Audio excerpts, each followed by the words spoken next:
Assalamualaikum warahmatullahi wabarakatuh.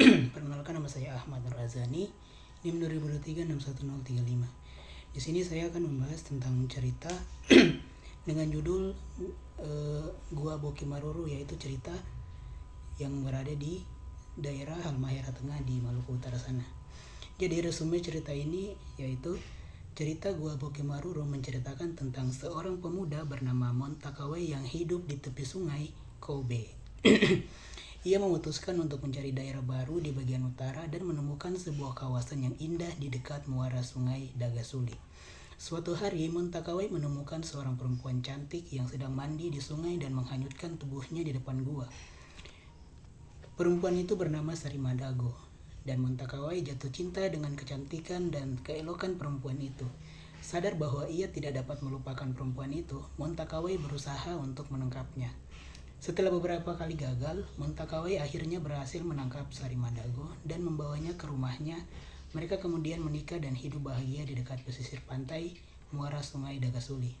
Setelah menikah, Montakawai dan Sarimadago kembali ke gua tempat mereka pertama kali bertemu. Sarimadago kembali mandi dan menghanyutkan tubuhnya di depan gua. Dan Montakawai memberi nama gua itu dengan nama Gua Boki Maruru, yang berarti gua yang menghanyutkan diri. Untuk mengenang kisah cinta mereka, sejak itu gua itu dikenal dengan nama Gua Boki Maruru dan menjadi simbol cinta abadi antara Montakawai dan Sarimadago.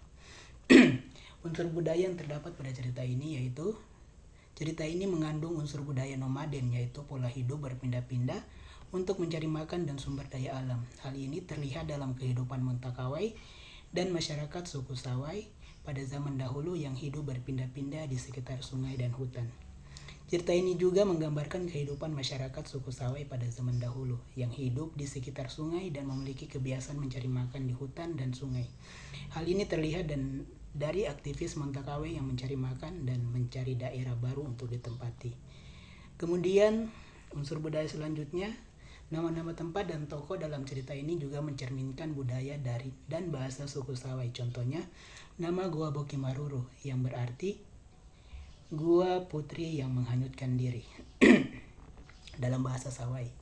Jadi pesan moral yang pada cerita ini yaitu cerita ini mengajarkan kita tentang pentingnya kesabaran dan ketekunan dalam mencapai tujuan. Montakawai tidak menyerah meskipun telah beberapa kali gagal dalam menangkap Sarimadago. Ia terus berusaha hingga akhirnya berhasil. Cerita ini juga menggambarkan pentingnya menghargai dan menghormati orang lain. Montakawai tidak memaksakan kehendaknya kepada Sarimadago, tetapi ia berusaha untuk memahami dan menghormati keinginan dan perasaan Sarimadago. Selain itu, cerita ini juga menunjukkan bahwa cinta sejati dapat mengatasi segala rintangan dan membawa kebahagiaan bagi kedua belah pihak. Montakawai dan Sarimadago akhirnya hidup bahagia bersama setelah melalui berbagai rintangan dan tantangan.